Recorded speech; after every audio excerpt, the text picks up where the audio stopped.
Good afternoon and welcome to Leadership. My name is Dr. Kirti Gupta and I will be your host during today's webinar.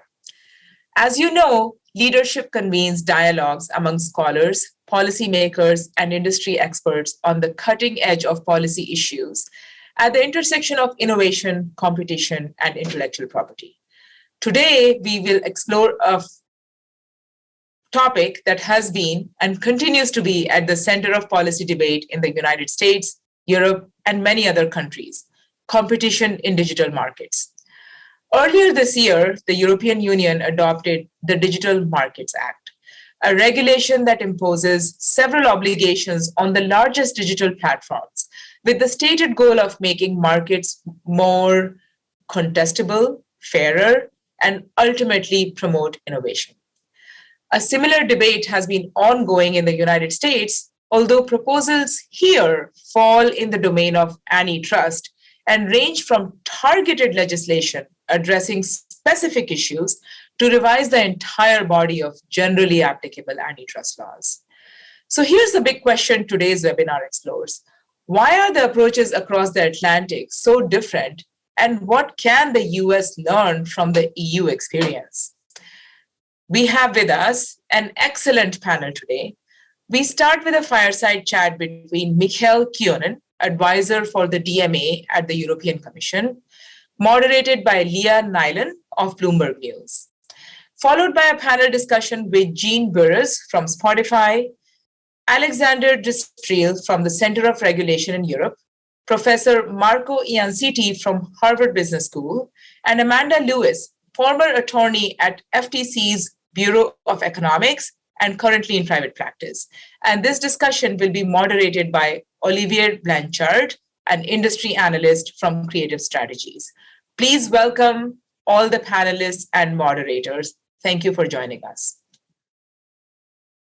Hello, I'm Leah Nyland, Bloomberg News' antitrust reporter in the US. With me today is Michael Koenig from the European Commission. He is digital advisor for platform regulation. Thank you for joining me. Thank you for inviting me, and hello to everyone. Today, we're going to be talking a little bit about the EU's new digital platform regulation, the Digital Markets Act.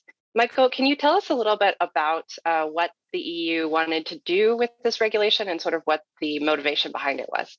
Now, let's maybe start with stressing that the vision that we have of online platforms is that they are enormous enablers. They brought tremendous opportunities for both consumers and businesses.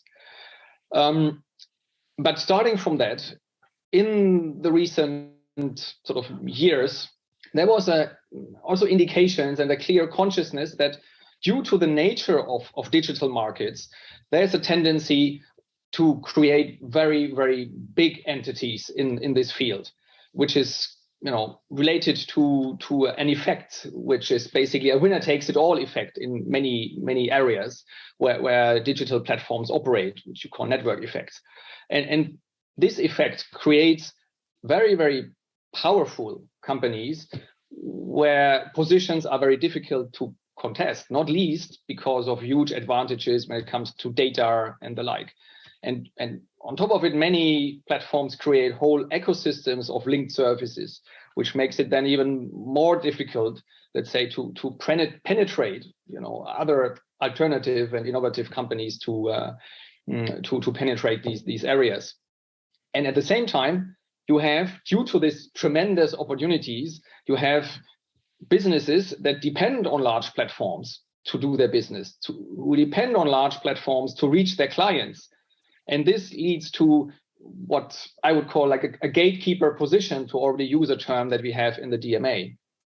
So this type of position, where clients are very much dependent on what will happen, allows them also practices to emerge which can be unfair, which can be detrimental to innovation and to choice in the end. Now, typically, we try to address those with antitrust law and competition law enforcement, but it has a number of shortcomings, which is that it often takes a long time, which it goes through all the instances, but also even more importantly, if you want, you need to repeat it's case specific. So you need to take an issue with one company in a specific service But as soon as the same thing pops up in another area, you have to, take it up again and do enforcement on that basis as well.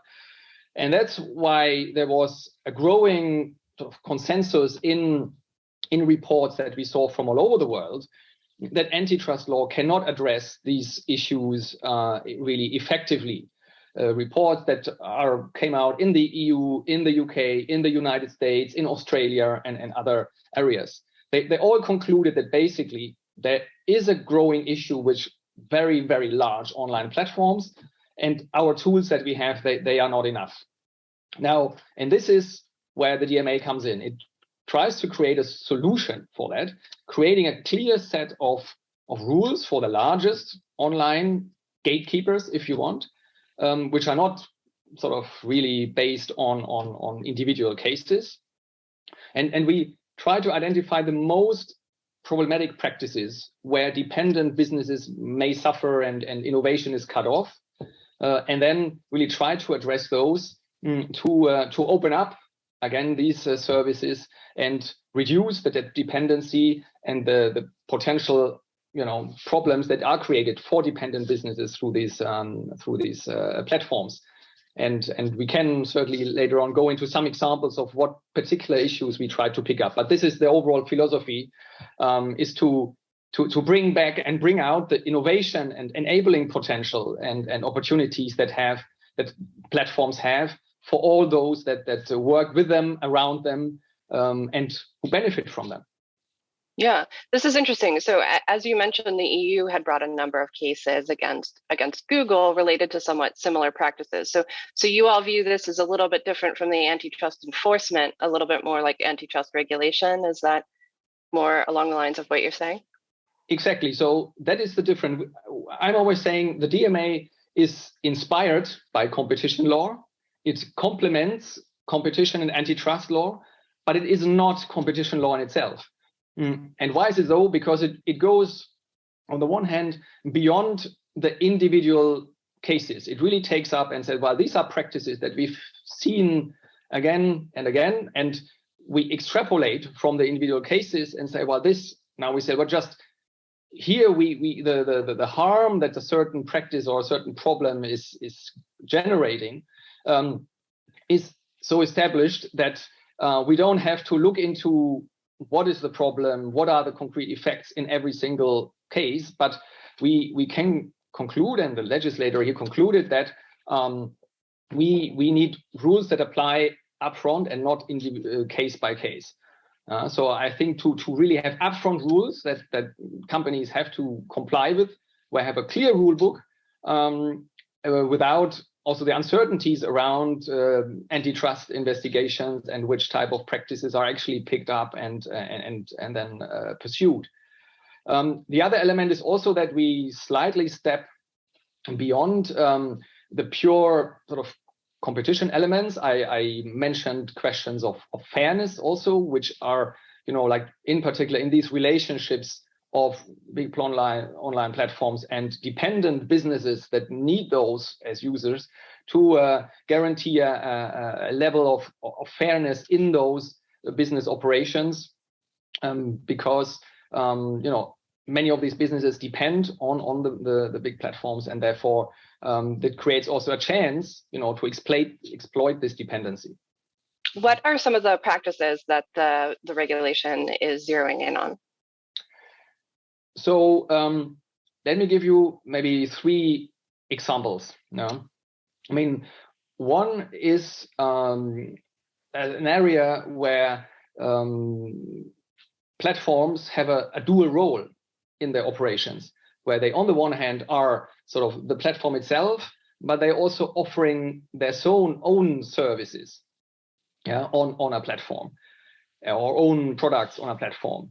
And this obviously allows them, by analyzing the data and the behavior of users in relation to all the other offers on a platform, to use this information to improve their own offers, but also to outperform everybody else, if you want, on the basis of this information. So that's why the DMA has a provision which is, you could call a data silo obligation, so that basically the platform arm and the commercial arm of a company have to keep their data separately and cannot mix it in order to outperform this information, which is only available to them and not to anybody else on the platform. So this is one example. Another one is also related to what you could call like self-preferencing or discrimination, which is if many of these services and platforms, they rank offers from others, and they give a clear indication on what may be more relevant for you than others. And in this, they just have to be fair in applying the criteria how to rank those without tipping this towards their own products or services or for other criteria which are not relevant. So again, injecting this sort of fairness on both sides, which is for the consumer to get the most relevant offers, and also for businesses who have something relevant to offer to be visible. And then maybe the last example is in the whole mobile ecosystem, if you want, where we see many interlinked and intertwined services based on smart devices.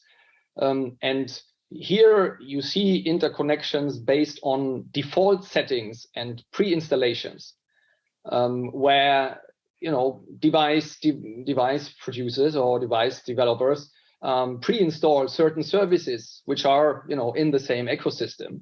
And knowing from our own experience as consumers how lazy we may be to move and to choose, this has a huge impact.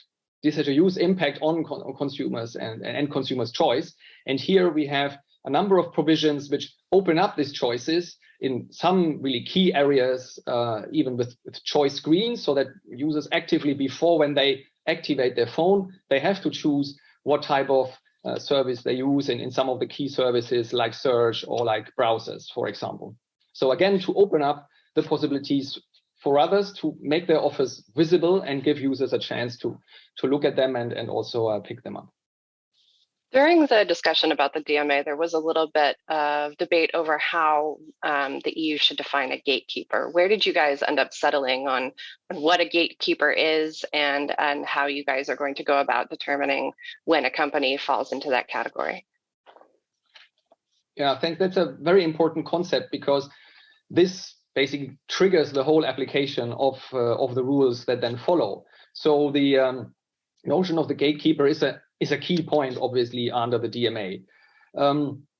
Now, first of all, I think it's important to stress that every gatekeeper is only brought into scope based on a decision from the Commission. So there is a clear indication, and there is clear legal certainty who is in and who is out, what type of service is covered and what type of service is not covered. So it doesn't apply automatically, and companies will have to guess themselves, am I captured or not? But there is a clear decision that triggers the whole activity and the whole obligations and rules in the DMA. So that is, I think, is an important starting point. And then we identified gatekeepers on the basis of three sort of really key criteria, which are related, on the one hand, that they have to have a significant importance and be active in Europe, across Europe, basically across several parts of Europe.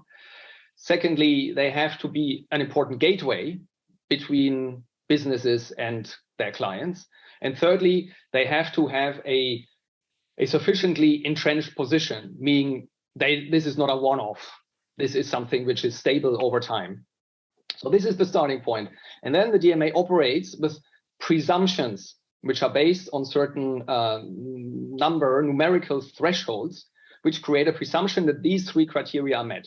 And those are related, on the one hand, to company-related questions like turnover or market capitalization in terms of the impact.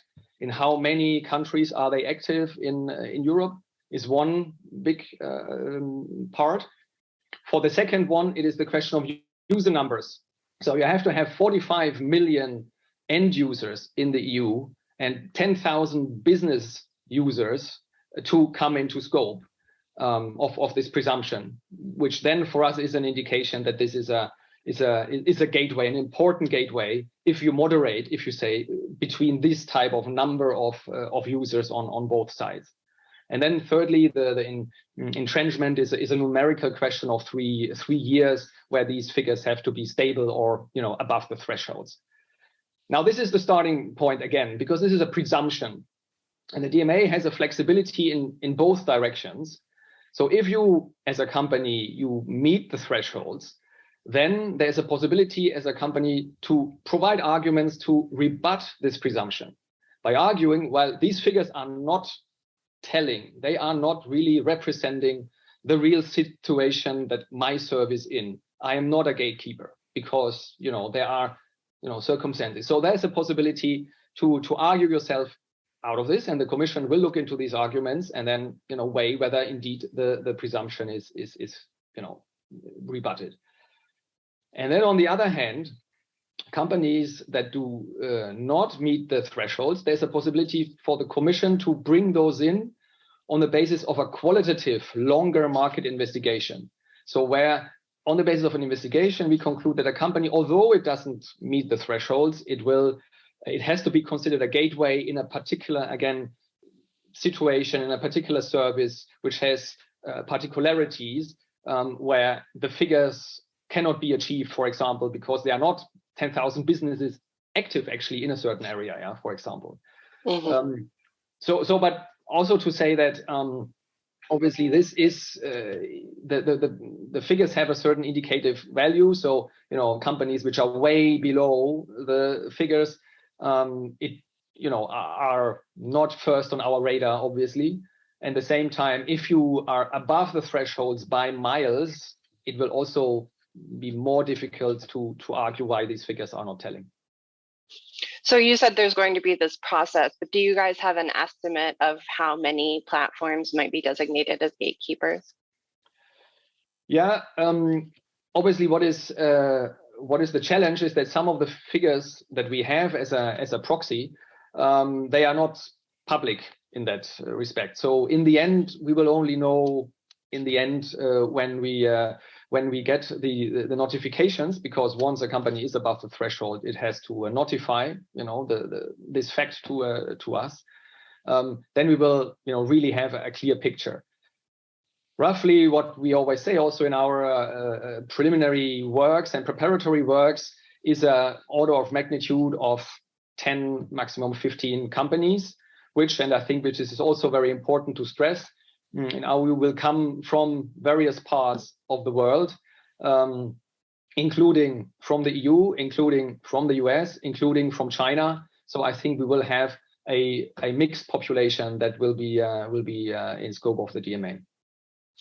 Great. So let's talk a little bit about how the law is going to be enforced. So the European Commission will be the one sort of charged with enforcing the law. Can you talk a little bit about where we are in the process of adopting the legislation right now, and sort of when these things might start to come into effect? Yes, so the legislative process is really on its last, well, not even mile, I would say.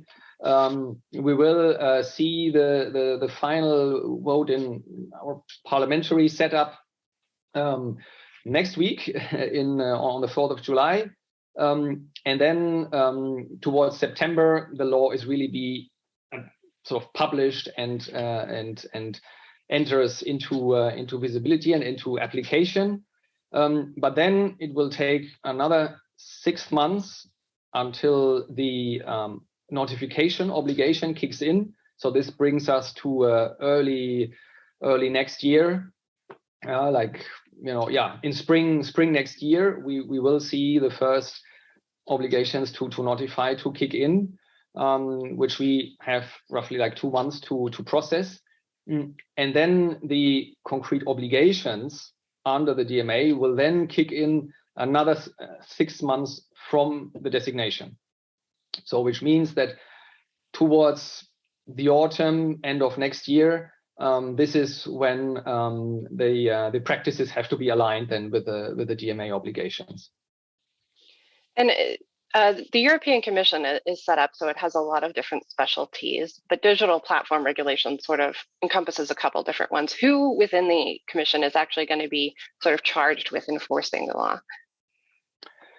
Yeah, you're completely right in stressing that this is a task where we don't underestimate the challenge that is ahead of us, that we are well aware that this requires a very broad skill set that goes beyond the lawyers that draft a law often. Yeah, so that is very clear. So we that is why we, as a starting point, already work together across two different departments of the Commission. On the one hand, my department, which is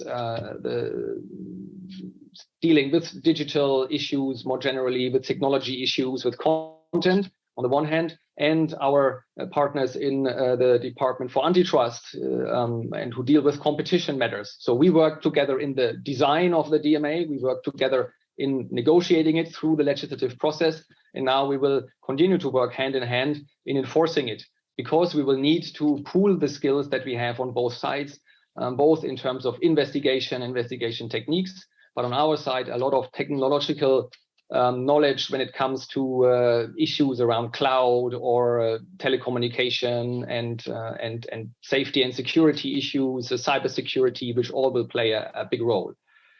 On top of that, we are also aware that we will have to draw on outside expertise. So we are setting up, if you want, pools of expertise outside the Commission that we will be able to draw on flexibly when we get into the enforcement work to provide us with expertise when this is necessary to better understand what is really in front of us. So those preparations are well underway, and we want really to be everything ready early next year to start on that basis, and to be able to, as I said, work as a regulator for platforms, because in the end, this is what this entails. So you mentioned earlier that the EU has brought a number of competition cases so far against some of the digital platforms, and one of the difficulties with that has been in implementing a remedy. So what kind of enforcement mechanisms exist within the law to sort of ensure that these digital platforms sort of do what the regulation wants them to? Yeah, so I think the first point, which is also important to stress, is that in a way the remedy as such is built in the law. So the law is very specific on what has to be done, what is expected. So this is something which in antitrust you have to make concrete in the individual decision and say, well, this is why this is a problem and this is what we expect from you. But here this is in a way in a more specific way and more detailed way already integrated in the law. And then there are a number of mechanisms to make this work. On the one hand, we are also fully aware that there can be areas where things are not entirely clear on how precisely in practice you do it, you achieve the objective. So, when you talk about, making data available or giving access to data or data portability and these type of issues, there are many things to implement this technically. And here there is a possibility of a process where the potential gatekeepers can address the Commission and ask it for more clarification, for a specification. And then the Commission issues a decision, says, well, this is how we believe you should do it. This is what we call the specification dialogue, because it allows an exchange and really make it clearer on what we expect, what we would expect, and allow those who are in good faith wanting to comply to have clarity and legal certainty. But then will be cases where we disagree and where we will have to conclude that there is no compliance. And here we have, on the one hand, the instrumentarium that we also have in antitrust, which are fines, which go up to 10% of the worldwide turnover of a company. And in the case of repeat infringement, it can even go up to 20. And then we have also a toolbox in case of systematic non-compliance, which is if there is repeat infringement over a certain period of time across various or similar type of obligations. And this then triggers, although it is quite a high threshold, this triggers a new toolbox where we then as a Commission can impose further remedies of a behavioral nature, that certain practices have to be changed. But it also potentially goes into structural measures of separation, restructuring of business, and something which came in and later in the negotiations stage, a possibility to prohibit further acquisitions by a gatekeeper in a certain area. Now, it has to be very clear that this is really very intrusive measures and will be subject to a very, very severe proportionality requirement.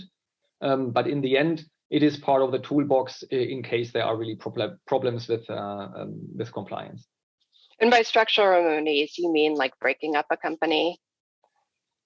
Well, ultimately, that is built in the possibility. I think what is important is to say that this is not this is still a remedy, which is designed as a remedy. So any structural measure has to be a solution to the problem. It's not like a punishment, if you want, which, now you've infringed 3 times. Okay, well, now we break you up. No, it has to be a issue that you say, like the issues, where you say, well, there seems to be a repeat problem not being able to comply with the rules, and only a separation of businesses can lead in the end to complying with the rules. That has to be the conclusion, and it has to be a solution for a concrete issue. But overall, it is in the toolbox. But as I said, this is a last resort measure in our view, where also our courts have established very, very high standards. Great. So in the digital sphere, there are sort of a lot of things at play, not just competition, but also privacy and data security. Can you talk a little bit about how the Commission sort of intends to take those into account when it's making decisions or having dialogue with companies about what they should do? Yes, indeed.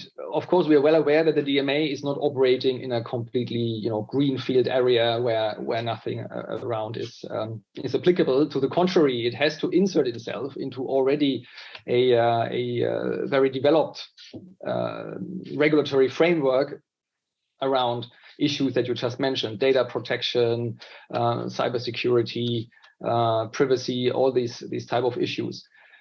Now, overall, the DMA is designed in a way to say, we complement this, or these rules have to continue to apply, and they will continue to apply. And both gatekeepers, but also companies that profit from the obligations and the rules in the DMA, obviously have to comply with these rules. The DMA is not creating any exemptions or the like. And it is also clear that we do not want to lower any standards that are at the moment established. So in terms of privacy, in terms of cybersecurity. And we have at very specific areas in the DMA concrete references that these arguments can be made and can determine the way in which certain provisions have to be implemented, and that they have to respect these rules. So to give you an example, there's an obligation in the DMA for messenger service providers to offer, that are gatekeepers, to offer interoperability with third parties so that messages could be sent across. But there's a clear caveat that this shall not lower the level of security and privacy. And that means that if the gatekeeper offers encrypted messages, then this has to remain also in the interconnected situation. So if the third party does not offer such possibility, then there will be no interoperability, and the obligation does not apply. So this just to show that at these key areas we really took good care that the DMA will not lower any of these considerations, which are very important. One of the other big European regulations in the digital sphere is the GDPR. Can you talk a little bit about how you expect the DMA to sort of interact with the GDPR? Yes, again, we built very much on the GDPR, which remains horizontally applicable. But in certain areas, if you want, reinforced rules that we have in the GDPR. So, for example, I can give you 2 examples. One is that for certain processing of data, in particular in relation to online advertising, reinforced the requirement of consent. In the past, there were other possibilities to process this data without the users really explicitly knowing about it. And here we reinforced it for gatekeepers to explicitly ask for this consent. Another area is that the GDPR already foresees the possibility of portability of data, that I as a consumer can port my data from one data holder to the other. But in practice, that was not very practical because it was a one-off possibility only, as on block. And in the DMA, we say that this portability also has to be possible on a real-time basis, on an ongoing basis, because only then it makes sense to bring in third parties and do something with this data, which now I can port directly and on an ongoing basis. So these are just two examples that we base ourselves on the GDPR. The GDPR has to be respected in the implementation, but we reinforce it in areas where it really brought value added. Well, great. This has been a very interesting conversation. Definitely thank you for sharing your time with us today. Just to reiterate, when do you expect the regulation to be sort of fully implemented? Next year, next fall, it sounds like? Yes, I think towards the next fall, end of next year, we will see the concrete results and the DMA being in full application, indeed.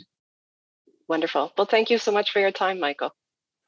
Thank you very much again for the opportunity, and thank you very much again. And now that we've heard the fireside chats, welcome to today's panel on the EU DMA versus US legislative proposals. I'm Olivier Blanchard, your panel moderator today. And in no particular order, let me briefly introduce you to our panel, and then I'll go around the room and have them introduce themselves all over again. First, we have Jean Burrows, Director of Global Competition and Policy at Spotify. We also have Alexandre Destrille, Director, Serre Professor at the University of Namur. Amanda Lewis, Partner at Cuneo, Gilbert, and DeLuca LLP. And Marco Ianciti, Professor at Harvard Business School. So Jean, since you were first to draw the lot, go ahead and introduce yourself again if you would, and then just go around the room in any particular order you want. All right. Again, my name's Jean Burrows. I am the Director of Global Competition Policy at Spotify, and we've been working on and supporting some of the legislation that we're going to be talking about today for some time. Prior to my joining Spotify, a big part of my career was spent at Microsoft doing antitrust work, both on defense and as a plaintiff. So have been working on digital platforms for quite a long time. All right, Alexandre? Yeah, so beside my academic activity, I'm advising a lot the European agencies. So I participate to a study which led to the DMA, and I'm also now chairing the EU expert group on the platform economy. All right, Amanda? Hi, Amanda Lewis. I am, as Olivier mentioned, a partner at the law firm of Cuneo, Gilbert, and LaDuca. Relevant to today's panel, before that, I worked at the Federal Trade Commission for about a decade, the last 3 years of which, a little less than 3 years, I was on detail to the House Judiciary Committee, where I worked on the digital markets investigation and helped author the report and recommendations, and also worked on some of the legislation that we will be discussing today. I also currently serve as a senior policy counsel to the Coalition for App Fairness, which is a supporter of the Open App Markets Act. And Marco?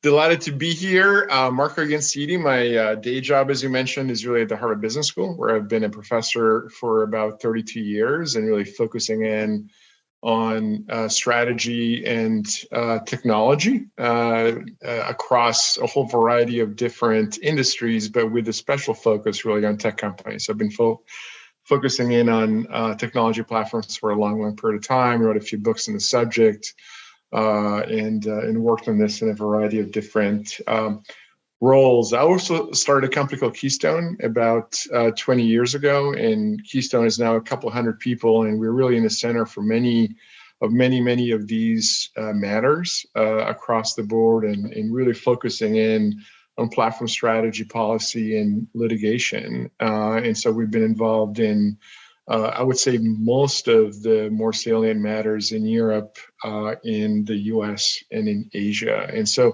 as a big disclaimer, I'm actually involved in either directly or through the organization, many of the matters that we're going to be discussing potentially in this part of this. Excellent. Perfect. Well, let's jump right in. I have some questions prepared for you, and then if during the course of our discussion other questions come up, we'll address those then. So my first question is, the European Union recently passed the Digital Markets Act, the DMA. And as we know, the legislation imposes new obligations on some of the largest digital platforms. Now, in the United States, there seems to be a general consensus that some action is needed. There's still little agreement on what the right measures should be, with proposals ranging from regulations targeting the conduct of a narrow set of companies to suggestions calling for a complete overhaul of generally applicable antitrust laws, which would be pretty drastic. I think I want to start with you, Marco, and then we'll take a feel for what everybody feels about it. But what, in your view, is the best path forward, or perhaps the most realistic for the United States?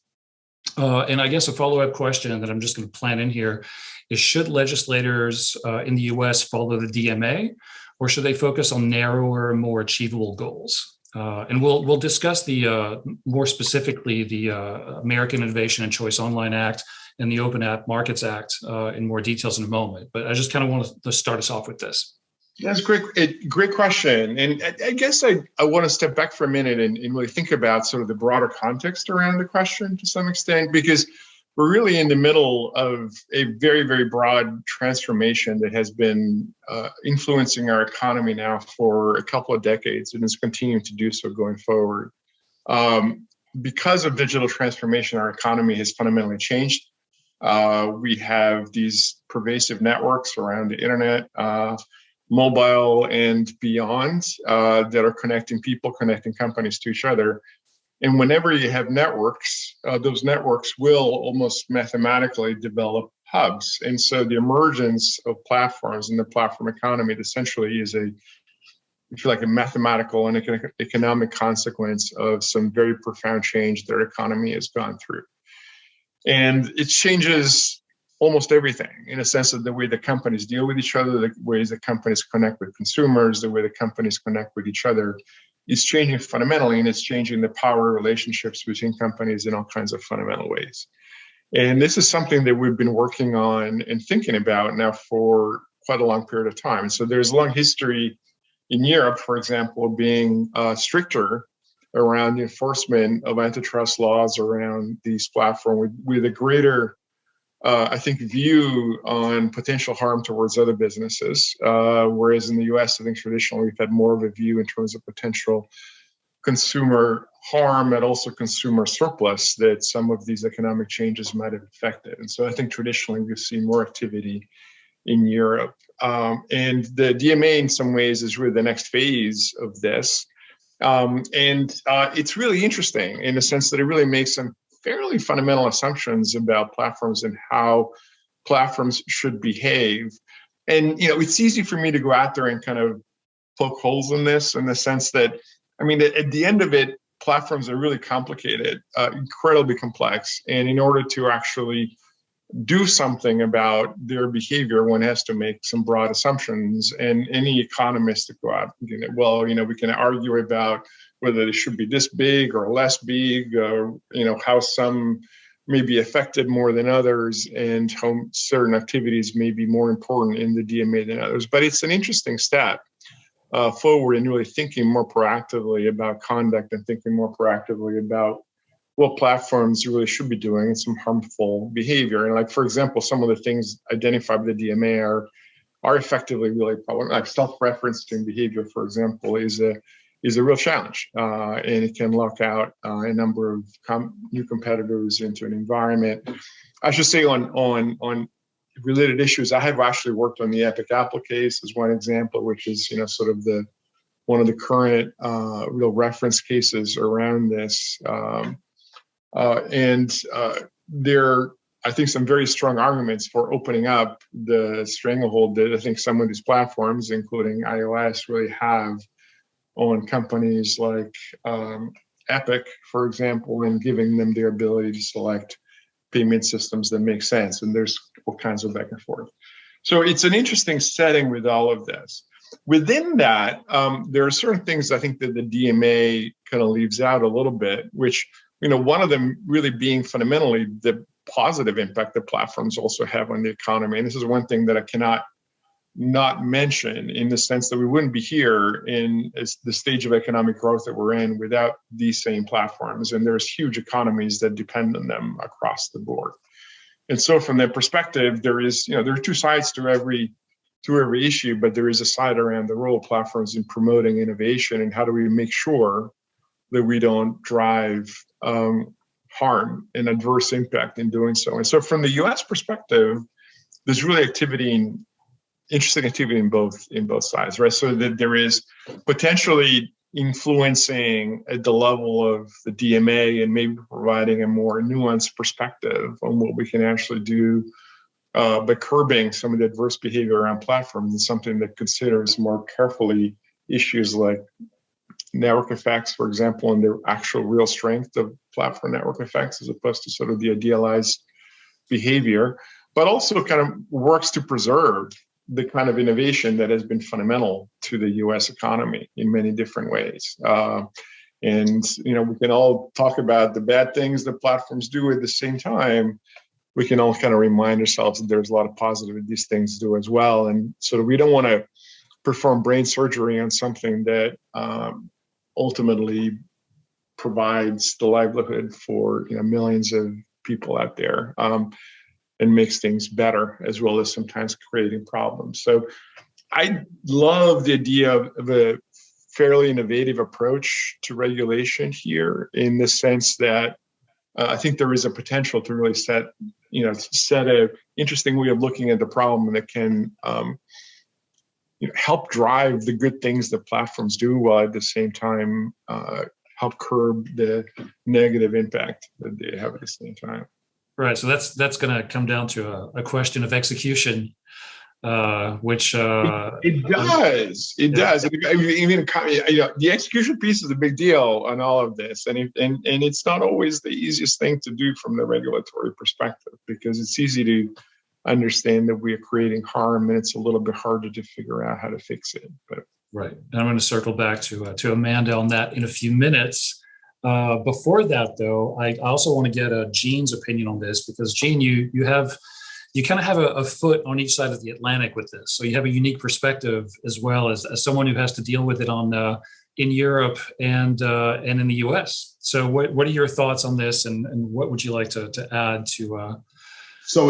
I have experience on both sides of the Atlantic, but I'll also add to that, I've kind of got a history, I think, that speaks to why we've gotten to this particular place right now, with successfully passing legislation in Europe that addresses the behavior of digital platforms. And and that goes back to my tenure at Microsoft, where rules much like what are being imposed under the DMA and what are being proposed within the US and some of this legislation were imposed on the then gatekeeper to the internet in 2002 and beyond that. And to Marco's point of not killing innovation, and that these platforms do a lot of good, these platforms actually, to some degree, exist today because those rules were placed on Microsoft 20 years ago and enabled companies like Google and Apple to thrive on the Windows platform and to grow and to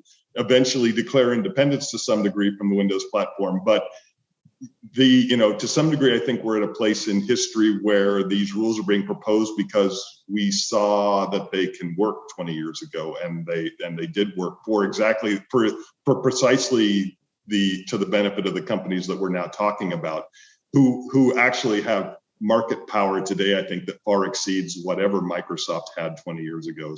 So I think we're at this place in history because of our learnings and experience for the last 25 years. The comparing the DMA to what's being proposed now in the United States, I think we've got an ex ante regulatory approach being proposed in Europe, or being soon to be implemented in Europe. And I think what we've got in the United States are a couple of proposals that are, that mix some of the concepts together.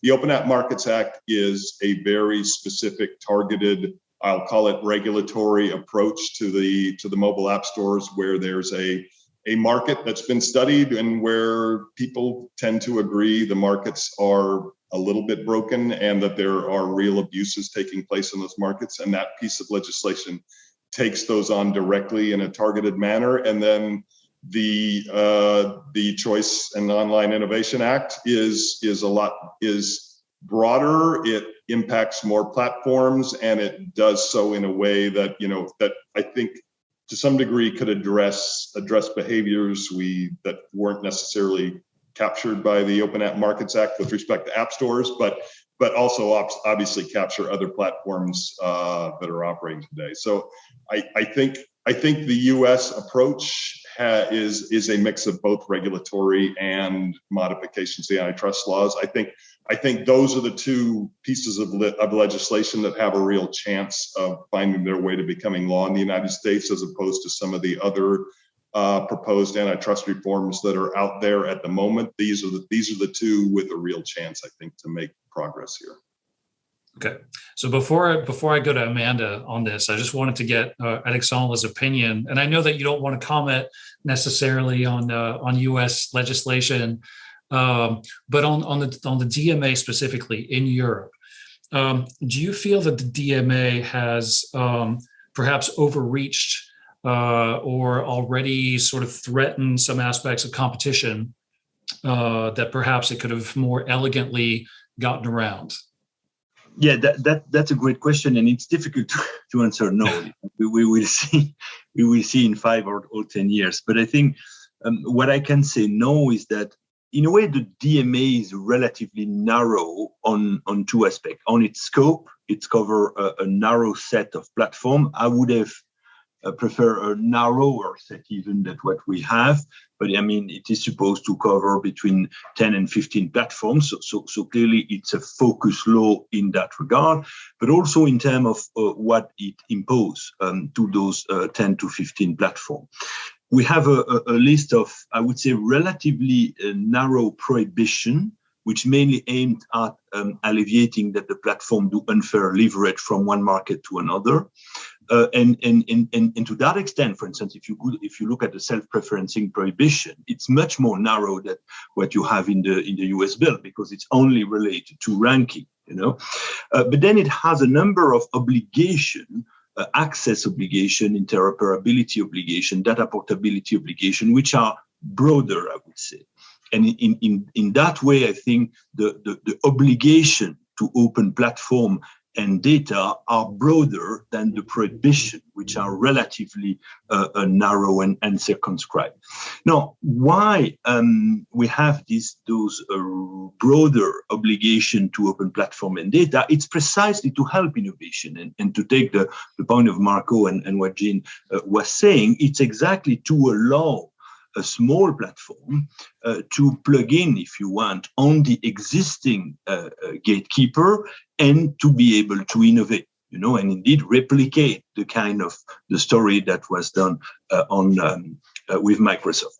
Now, of course, you may have a trade-off between the incentive of the existing player and the innovation incentive of the entrants. That's inevitable in a way, and on that, it is true that the DMA favor the innovation incentive of the small player, of the new player, over the innovation incentive of the existing player, if there is a trade-off. Because I don't think there is always a trade-off, but when there is a trade-off, it is clear that a policy choice has been made to say we want to create a path for innovation of the new one. And why? Because we think that maybe and probably it will help the intensity of innovation, but also it will ensure more diverse innovation, because when we talk about innovation, I think we should talk about the intensity, but also the diversity of innovation. And by opening those paths to innovation, I think we would help the diversity. And the last point I wanted to make, because here this conversation is very much around US and EU, but there is this third big players which we should never forget, which is China. And if you look at China, they have also a proposed law, in fact, where there is, which is not yet adopted, but at the same stage, I would say that the US bills, although clearly the political process in China is very different from the US one, but there is also a draft law regulating the big platform, which has a lot of similar obligation and prohibition that you can find in the DMA. So I would say that the three, and that's I think interesting, the three main jurisdictions of the world have let's say, analyze that there are some problems, and to me seems to wanting to go in the same direction. And I think that's very interesting, and it's not so common that the three jurisdictions of the world are, let's say, going in a similar direction. Right. No, absolutely. We probably need to do another one of these just to focus on China a little bit. Just because of that one point. So Amanda, I'm coming to you now, and let me reiterate the question again, because it's been about 10 minutes since I asked it.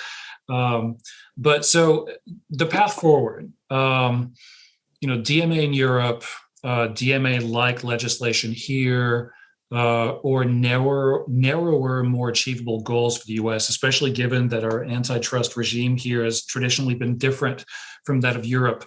What are your thoughts on that? Great, thanks. So that is a good question, and there's a lot to unpack there. I think first, I would say that yes, there's definitely been differences in the approach to antitrust law in Europe and the U.S., but I think that in the U.S. there has been an overstatement in characterizing antitrust law from its origins as being only about consumers and price effects. I think from the beginning, and if you look at the history of the antitrust laws, and you'll see that it is not exclusively focused on consumers or price effects. And in fact, if we're talking about protecting competition and enhancing competition, Judge Diane Wood from the Seventh Circuit testified at one of the House Judiciary Committee hearings that, look, you can't have competition without competitors. So I think that there always has been inherent in U.S. antitrust law a sense of focusing on not just the customers, but on other market participants that can be harmed by anti-competitive conduct and anti-competitive combinations. So moving from there,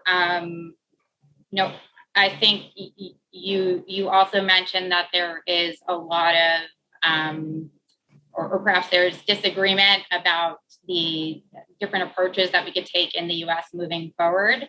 And certainly at the beginning of the process of the digital markets investigation, I think there was a lot more,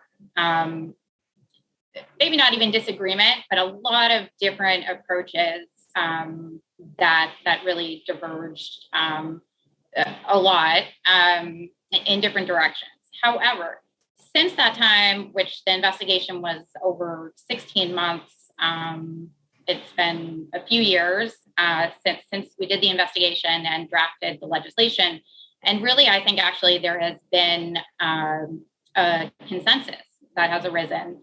And the two bills that Jean mentioned, the Open App Markets Act and what I refer to as ACOA, because the name is a bit unwieldy, the American Innovation and Online Choice Act, really at this point has quite widespread and bipartisan support in Congress and among voters. So just this morning, there was reporting in The Hill about a poll that mostly focused on swing state voters and went across Republican and Democrat voters.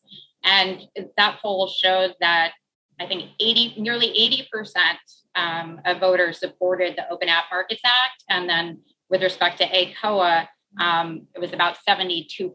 And that is really high for Democrats and Republicans and independents to agree on something, especially in today's climate. So I think there's just quite a lot of consensus. And so when you say sort of what is a realistic path forward, I think there really is a very strong and realistic path forward for both of these bills. Okay. Well, let me keep you engaged since I have you on already.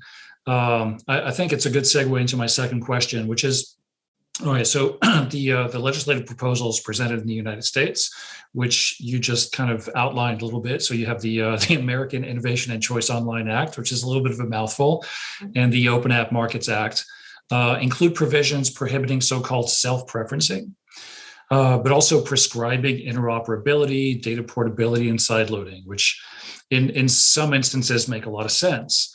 But also some of them might be, I don't say necessarily overreaching, but might kind of put companies in corners when it comes to not only being able to operate like other marketplaces that already exist in the market space, like grocery stores, for instance, or big box retailers, but also might curtail innovation by virtue of the fact that their own markets become a little bit more narrow and not as agile when it comes to interfacing with other services and competitors who also happen to be customers and partners at the same time. So what is your view on these bills specifically? And I know that you've worked on them, but on perhaps the risk that they might go too far, or that they might not be specific enough in terms of addressing the nuances, where essentially you have good outcomes, but you also have bad outcomes, and not necessarily mitigating those differences as well as they could. So first, I think I'd say that both bills are very, the Open App Markets Act is more specific and more targeted and explicitly really identifies the conduct and the practices that are prohibited, because it's very specific to that one type of marketplace. So that bill is, I think, quite narrow and targeted. And then, of course, Jean can talk about this more later, but there was a lot of thought put into having, making sure that it did strike the right balance between encouraging innovation, opening up the markets. I mean, you talked about narrowing the markets. These bills do exactly the opposite. So I sort of challenge, someone to really show how this would narrow the market. No one is actually even saying that, for example, that Amazon can't keep selling their own products and competing on the marketplace, or that Apple can't continue to offer Apple Music. So this is not about narrowing the markets. This is about opening up the markets and giving consumers more choice. I think just turning then to the ACOA, that bill certainly does have broader and more prohibitions in the list of sort of ex-ante prohibitions. And then it also has a more general kind of backstop, because these companies are very good at finding loopholes and ways to design around, so while we haven't seen this in respect to maybe laws, except for in other jurisdictions, but in the U.S., we've certainly seen this in the big tech platforms' response to consent decrees in prior cases and settlement agreements. So that general prohibition really does need to be there, because we cannot predict every single way in which these companies may exercise their market power. But for that bill, this has been, the discussion has probably been even more expensive, just because it's a little more complex and there's more going on, in terms of really making sure that there were adequate affirmative defenses and protections for the companies to engage in conduct that is not anti-competitive and that actually may be good for consumers. Okay, fair. Jean? Yeah, I was going to say to play on your analogy to grocery stores. I mean, I think the App Store bill does strike exactly the right balance in that it doesn't prohibit any of the platforms from mounting their own competitive solutions in any particular market. It simply makes sure that they won't take unfair advantage of their platform dominance in those markets.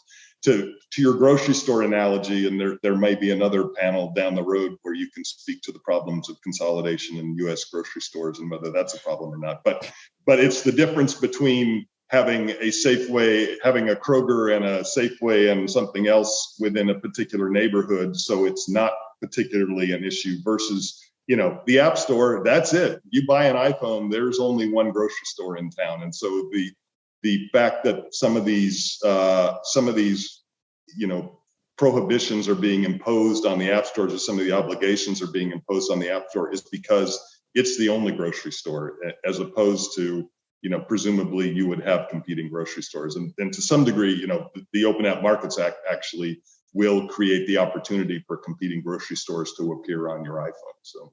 Right. Fair. No, I think one of the things that came to mind in some of the prep that I did for this, and some of the discussions that I've had over the last year about this, was sort of like when a grocery store. So in the case of Amazon, for instance, just, you know, random example, Amazon essentially doing research on some of the products that are sold through its marketplace, and then deciding, well, okay, we need to make our own, sell our own, and we're going to price it a little bit lower than everybody else's, and we know exactly how to market it. So on the one hand, you know, preferencing its search engines and making its products come up at the top of a search engine is one issue.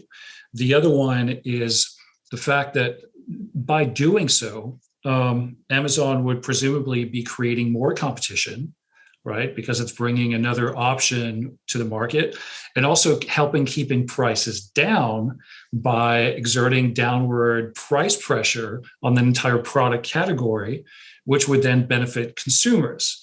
So it's kind of, you know, that's one of the discussions out there, and one of the debates, I guess, that we're having about how, on the one hand, you could help protect competition, but at the same time also threaten it potentially. And I don't know if Amanda's got her hand up. Let me let Jean answer that first, and I'll come right back to you. Yeah. So I mean, I think the quick answer to that is nothing that's being proposed prevents Amazon from offering their own house brands. And nor would it prevent those house brands from rising to the top of rankings if they truly are lower priced. I mean, if the ranking algorithm is based purely on price and they appear at the top, so be it. What it does prohibit is from them kind of taking special positions within those rankings to promote their products. I mean, so it lets them compete, but it just lets them compete on the same level playing field with every other possible brand that's out there. Perfect. Amanda? Yeah, so I would add, I think I've certainly heard this argument before.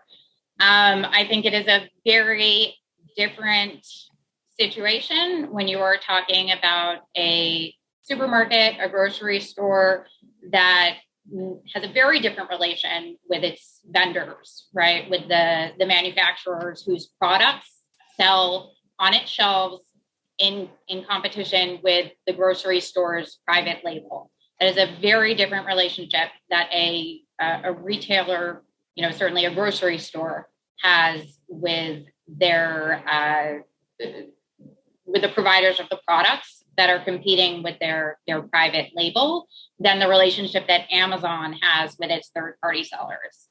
Amazon has monopoly power over its third-party sellers, and there's extensive evidence of this in the 450-page report that the House Judiciary Committee put out that I did help write, and that also came up in a number of our hearings.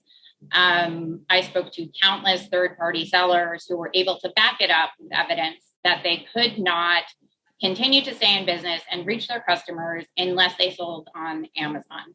They couldn't cobble together some other way of selling, whether on Walmart.com or on their own website. It's not viable. So that relationship is different. And then some would say, like, there are certainly relationships where you might see, you know, a company like Walmart or another retailer that would have significant market power, perhaps over a producer of something that they would sell at the store. But I would still, again, go back to something that Marco said, something about that I think is, you know, on point. And be interested if he has more on this, but the online markets and the digital markets, it's a different animal. So I just add the other thing is that Amazon, with their third-party sellers, they have access to all of that third-party sellers' confidential, sort of sensitive business information that those third-party sellers would never share with a competitor voluntarily, but they are forced to share that information and have Amazon have complete visibility into their their operations, and then use all of that information to compete with them. And that is different. I've heard it. I think it was Chairman Cicilline who said at a hearing once that what we're talking about in these digital markets is almost the equivalent of saying that that these third-party sellers or some of these other business users that rely on the platforms, that they should just be absolutely fine with having to allow one of their biggest competitors to act as a spy on their factory floor. Like that is the level of detail and competitively sensitive information that we're talking about that these platforms have access to, and essentially force the business users that depend on their platforms to allow them to have access to, that they would not have in a competitive market. Right. No, that's fair. And I'm coming to you, Marco, in a couple of minutes, but let me do a quick follow up. And I don't like to play devil's advocate because that's just so overused and annoying. But I do want to just throw this out there for you, Amanda. Is it really that there's a difference between online platforms and traditional retailers who are becoming online platforms and online retailers as well? And essentially, what this isn't so much a matter of these particular types of platforms being dominant and being different. It's just that the access to data and data analysis and data crunching has changed. And they're just in the forefront of this digital transformation that's impacting all markets. And so is it unfair to target them because they've been the fastest to adopt it and to be successful using it, while we don't necessarily target other types of businesses that are doing the same thing but are just slower to get there? So first of all, I don't think that this is a case of targeting the platforms because they've been successful at something. First of all, a lot of the market power and where they got to where they are was done through anti-competitive acquisitions and also through anti-competitive conduct that allowed them to maintain and expand their monopoly power into other markets. So, but putting that aside, I do think that most of these companies have been successful on their own, to a certain degree, on their own merits of their products and services, and they certainly deserve to profit from that, and they have significantly. But I think the question here is not are we targeting these companies because they're successful. I think there is this is another thing that we've encountered a lot, or an argument I've encountered a lot, which is if it's a good rule, why shouldn't it apply to everyone? So if the rule applies to the gatekeeper platforms, why shouldn't it also apply to Etsy or your neighborhood supermarket? And the difference, and that is consistent with antitrust law, is that there can be many things that a company that doesn't have monopoly power or doesn't have market power does. They can be doing the same thing that a company that does have monopoly power is doing. And in one instance, it's pro-competitive. And in the other instance, it's anti-competitive. And so what we're focused on is where are they now in terms of their market power and their durable market power that we're just at a point where we're saying we can't continue like this. We need to inject and promote competition in digital markets. And so I'll turn it over to Gene. Yeah, I add one thing to that. I mean, I think the access to data is because of their market power, not because they were smarter about getting ahead of the curve on accessing competitors' data. There is no other commercial relationship that I know of where that kind of power could be exercised. Like every commercial relationship, distributor, supplier, whatever the case may be, you often negotiate terms of access to information about the other guy's business and that sort of thing, but those are negotiable terms. This one, I mean, our biggest competitor is Apple Music, and we're in a position where we're obligated, because it's a term and condition of distribution on the App Store, to let them have access to all of our most competitively sensitive information. That's not something we would ever agree to were it a negotiated deal. Right. Fair enough. Marco, thoughts? Oh my God, lots and lots of thoughts. Okay, you have 3 minutes because I've got to move on. 3 minutes. I don't know. I think like 30. I think I need. No, I mean, fantastic stuff. I mean, back to kind of Amanda's comments. So the Amazon story is one that's very close to me because we actually did some of the first research on this, something around 10 years ago. An old grad student of mine, now colleague at Harvard Business School called Feng Zhu, actually wrote a paper that showed that he scraped a bunch of Amazon pages and showed that in fact that those categories that were being fulfilled by partners that had the best characteristics were ones that, lo and behold, Amazon would be offering its own products, more likely, I should say, to be offering its own products relatively short time thereafter. And that paper was very controversial at the time. We thought we were right. Amazon thought we were wrong. But it's a fascinating thing, and it all kind of revolves around situations where Amazon is a huge enabler of commerce through a third-party marketplace. Like we have a case study on this little company in New Hampshire called Xfire. It's a great little case study, a tiny little company, $2 million small business thing, somewhere in New Hampshire, 2 stores. Post their products on Amazon, all of a sudden their sales go up by a factor of 4, like 4x. And then all of a sudden, lo and behold, Amazon is picking up some of its own products, and it's a beautiful case study because like it's literally poetry. You have this little kid that's sort of running the store that his dad's business started, and it's like, why are they kind of stealing my things? But on the other hand, the other side of the story is that their revenues are 4x what they used to be. And they're all online. And, there is an interesting question of like, what data is Amazon actually using? And I think that's kind of fascinating because in a way, I mean, the products are going through the Amazon channel. They're being fulfilled by Amazon. And so it's kind of like the box is going through the Walmart retail store, and all the Walmart people would have to do is open their eyes and see the box flows through, put a little ticker in there, and they have the data. So it's not clear whose data that really is, at least to me. Maybe I'm naive about this, but if I am commercializing something through the Harvard Business School bookstore, and I'm saying I'm selling 300 books through that data in some ways is the Harvard Business School's bookstore's data, as it might be the book publisher's data on the other hand. So there's some interesting questions in there in how you really do this. There's also all kinds of fascinating questions when you come down to the issue of competition and multi-homing. And this is where, again, it becomes, I apologize for being an academic, but it's just academically interesting, right? So like, why does Amazon lower price?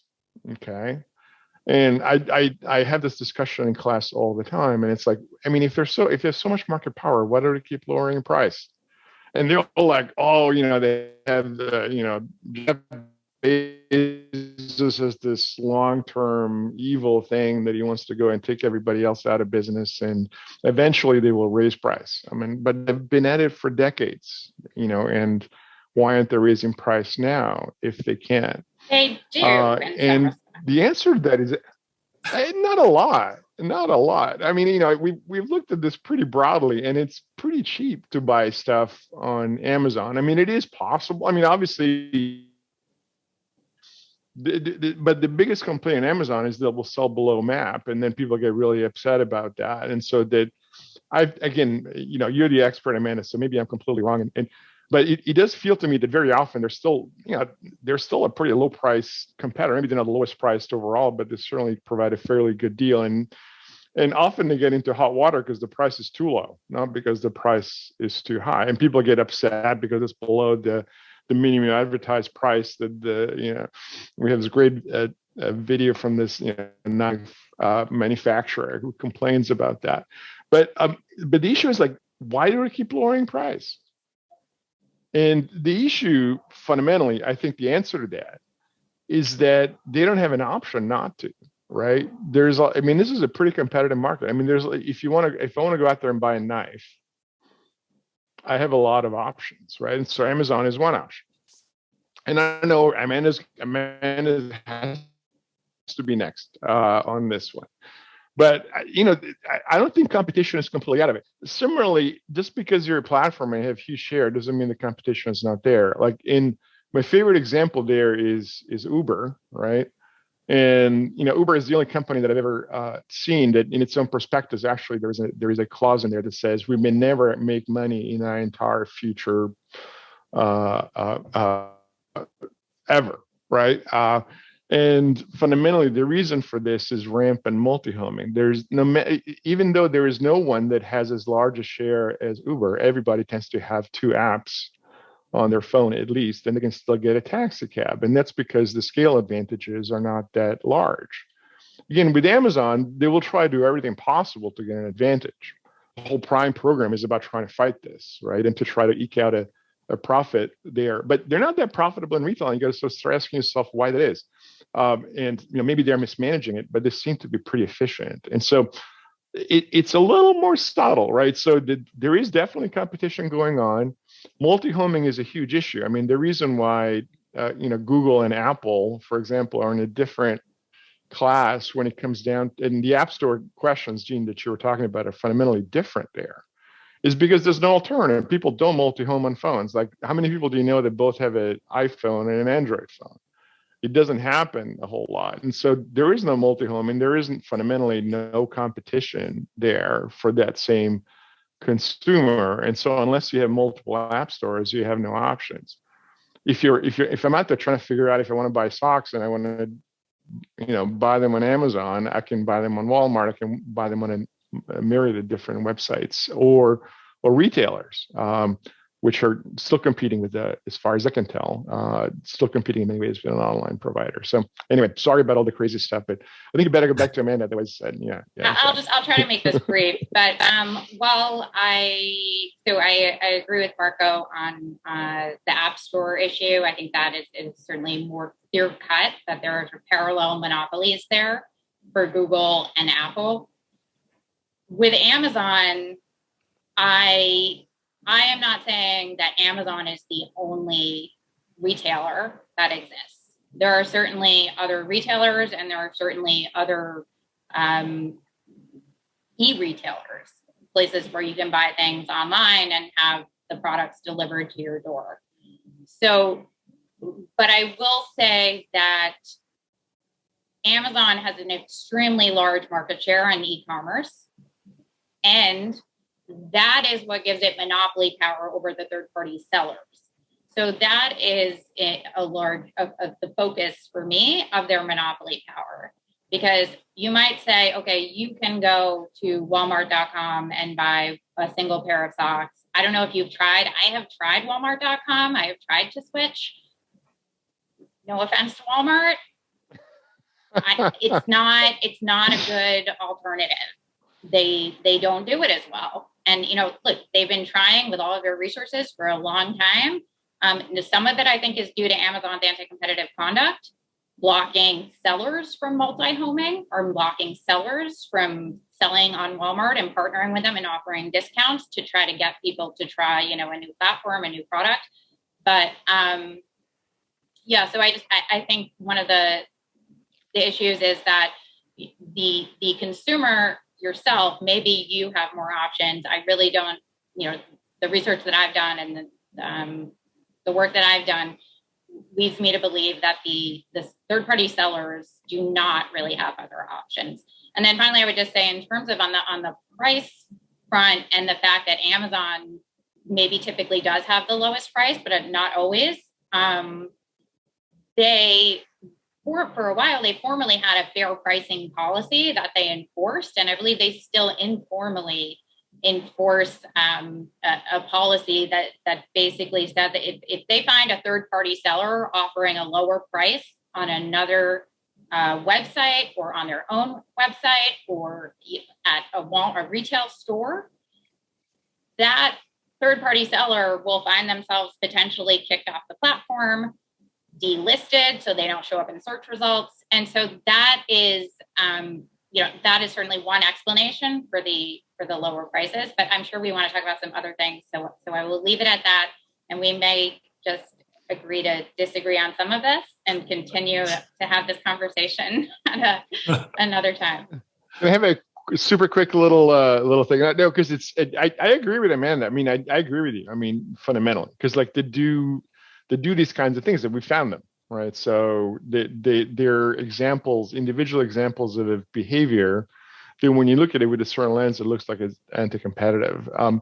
And the extent to which that happens, though, is kind of an interesting question, and why that happens is another interesting question, right? So if fundamentally they can't raise price, what is the end game in this? And are they just responding to what they feel is a fiercely competitive environment, and sometimes doing stupid things? And companies can do stupid things sometimes because they will hire Harvard MBAs who I know and love dearly, who sometimes do stupid things because the thing they care about is the sock category. And from their perspective, that's a real problem. So should Amazon be doing a better job of enforcing its own policies inside the organization? Or is there a real structural problem in what they do across the board, right? Because like you can imagine that same, so you can find exceptions for two reasons. I mean, one of them is just agency, right? They usually have some idiot who's out there not really following the global rules that's out there, kind of getting out of this because their own performance depends on doing well in that specific category.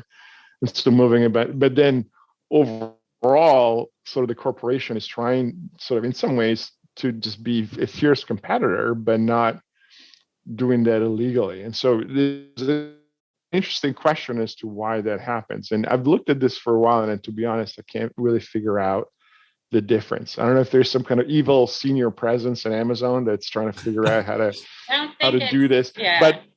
But if there is, the first question is like, why aren't they raising price at least more broadly than I can see that before? Or is it just a bunch of idiots that are doing stupid things? Like, bang. Yeah. My sense is that they do make high margins on certain products, and we did cover this a bit in the report because we were looking into this.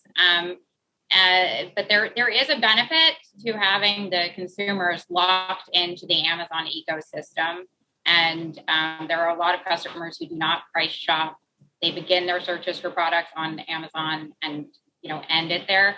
But I hear what you're saying, and I do think it's interesting to look into that further and try to get to the bottom of it. Right. Having loss leaders is nothing new, and Amazon also has Prime, which it can focus on instead of actual product pricing as a premium feature or outcome. So I have a question about M&As because it came up earlier, but I'm going to sideline that for a couple of minutes. If we could very briefly speak about enforcement real quick. Because the last portion of this discussion that we just had dealt with, why doesn't Amazon do this? Why doesn't Amazon regulate XYZ? And obviously, with this new legislation, there would have to be a question of enforcement. Who enforces it and how? On the one hand, you have the courts. On the other hand, you have agencies like FTC and DOJ. I guess we haven't heard from Jean in a while, but Amanda, since you're also the resident expert on this, both of you, but Amanda first, what type of enforcement can we hope to see with the American Innovation and Choice Online Act and the other one? What's the regime for that, or the proposed regime for that? Right. So for ACOA, the enforcers would be the Department of Justice, the Federal Trade Commission, and then state attorneys general. So you have your enforcement regime there. Certainly, those agencies would need to have the resources to bring enforcement actions, and neither of these bills are entirely self-executing. So, and I think you're likely to see more litigation with respect to ACOA. But I guess I would just also add that, certainly under the current leadership of Chair Khan, at the FTC, and Jonathan Cantor at the DOJ, I think both have been very bold and aggressive and signaled that they are looking to rein in the big tech companies' monopoly power. They're trying to in current litigation.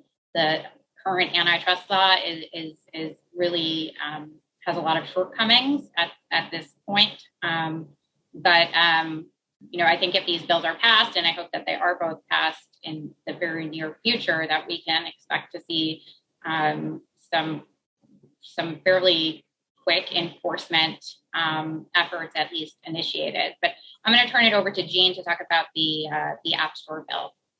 Yeah, and so the App Store bill has similar jurisdiction, at least for enforcement, DOJ, FTC, and the state AGs that will have authority to enforce. I think it probably is a lot less resource intensive probably to bring a case under the App Store bill, just because of its specificity and its clear application, I think, to certain companies and to particular behaviors. So I think to some degree it might be more self-executing, in that we would, because the violations are so obvious, you probably will see a lot more. That's not to say that you won't see defiance by some of the companies and the desire to litigate it on whatever grounds they think they can. And then the App Store bill also has a limited private right of action for impacted developers. So a company like Spotify could actually bring a case directly under that, to the extent they're impacted by any violations of it. So I think you will see that the agencies are anxious to deploy new tools because of,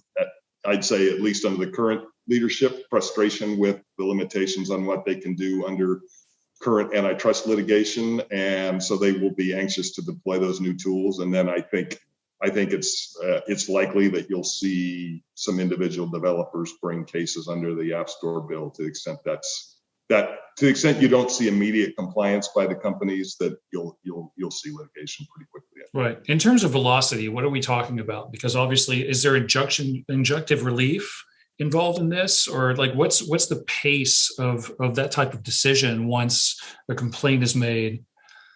So I think a lot faster than you currently see under antitrust litigation, which is fraught with a lot more questions that need to be litigated. So take the App Store bill. There are a lot fewer questions that need to be litigated on things like market definition and market power and damages and everything else. There are preliminary injunctions available too, but the pace of litigation will be much, much faster and much more certain, I think, than what you see under current antitrust litigation, which I think is why we are here both in the US and in Europe in seeing this kind of legislation emerge, is because of some of the realizations of what the realities of antitrust litigation are and how long it takes and how uncertain it is. I mean, some of these issues have literally been litigated for a decade and still have not been resolved, and may not be resolved fully for another decade. And I think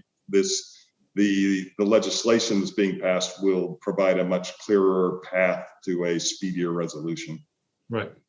All right. Let me go back to Alexandre real quick, because I feel like we've sort of forgotten about him because we're talking about U.S. legislation so much. So we only have a few minutes left today, and I have so many more questions. So we're going to have to do another one of these at some point soon and to get to those. But I wanted to talk specifically about mergers and acquisitions, if we could, because it's a topic that came up earlier that's also super important when it comes to this, when it comes to competition and growth and innovation.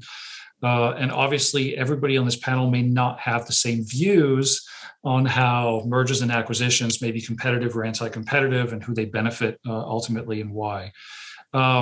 But I think it'd be interesting to get a European perspective on this. So the discussion around digital platforms often focuses on how some of their practices undermine the ability of smaller companies to grow and succeed, as opposed to being a channel for acquisition, which is perhaps for some of these platforms, their path to success.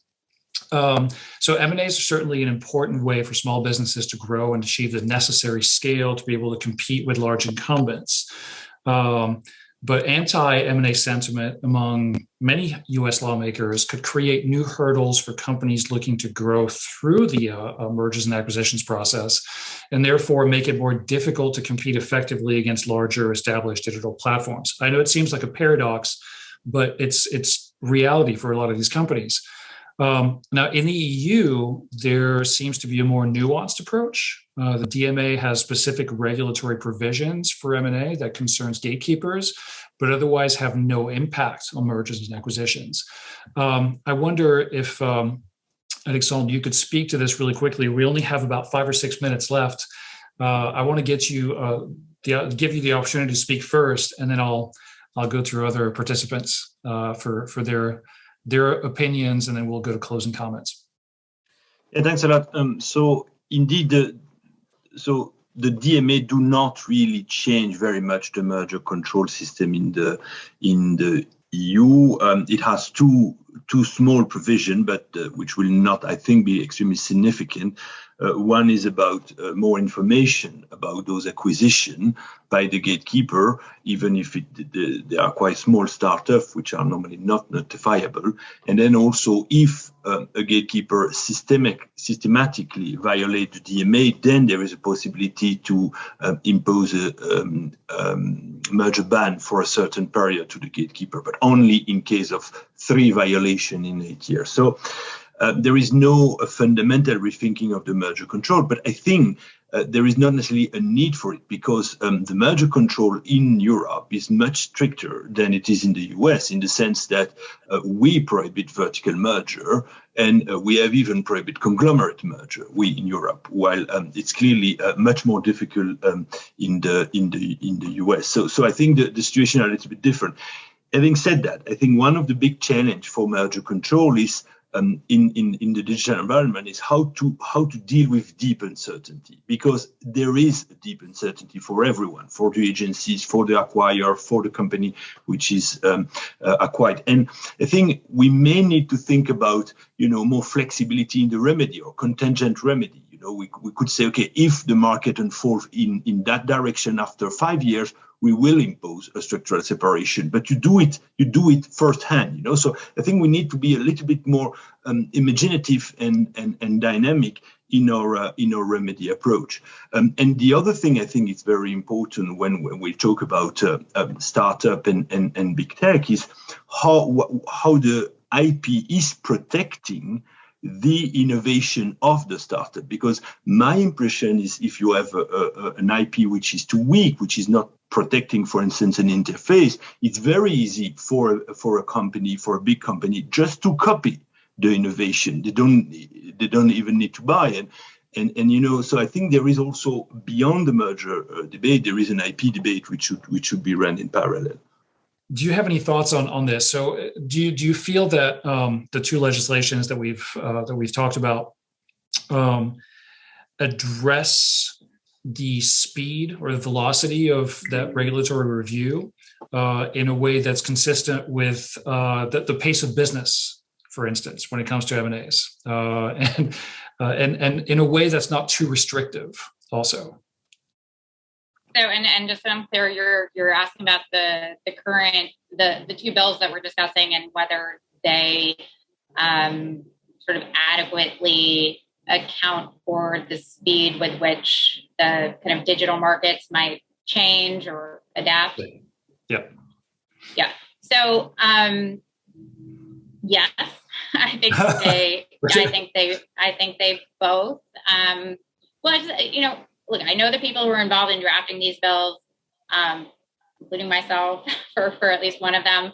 I know how much went into talking to people who were very knowledgeable about these markets.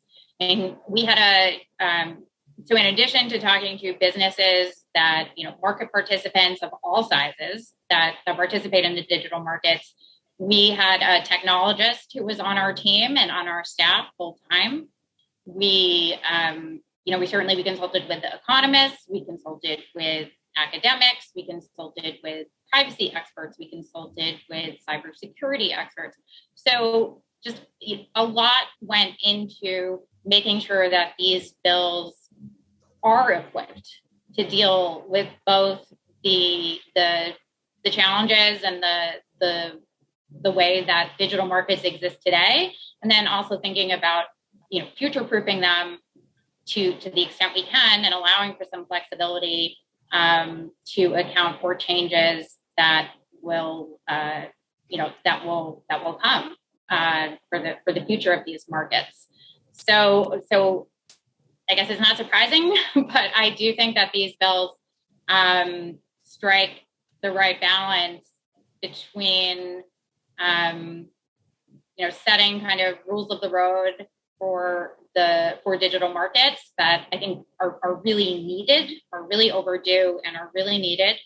And but I think they do allow for flexibility, and that we will be better off. That these markets, consumers and businesses will really be better off if these bills are passed. All right. I think cool. Jean, it looks like.